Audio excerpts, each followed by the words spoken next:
Hey, nice shirt. I have one just like it. This is your shirt. Oh, I don't work for Z Automotive. No, it's not that you have a shirt just like this. It's that this is your shirt. The company sent you the same shirt that they sent me. Well, no, you know how it has that little hole from when your cat's claw got stuck? Why are you wearing my shirt? Well, I went in your room and got it from your drawer. I like how you ripped the tags out because I also have sensitive skin. I don't know you. I don't know how you have my shirt right now. I don't know how The Walking Dead ran for 11 seasons and now it even has spin-offs. It hasn't been good for a long time. That's not the same thing. I don't know why my parents keep going to the doctor with me until I was 35. Not the same.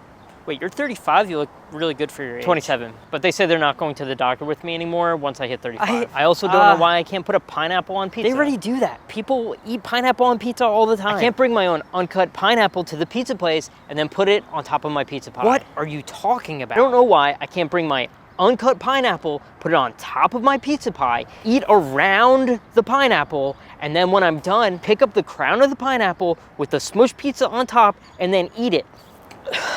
What? Like a candy apple? No, why were you in my house? See? Everyone gets upset about the pineapple. The shirt! Why are you wearing my shirt? Why wouldn't you want me to wear it? Look how good I look in it. It's a comfortable shirt. It's stretchy, it's breathable. No, it's comfortable and stretchy. It's my shirt. So what, you want your shirt back? You know what, you can keep the shirt. Just stay the hell away from me. I don't even know who you are. I'm the guy promoting the shirts. Now available at zautomotive.com/apparel.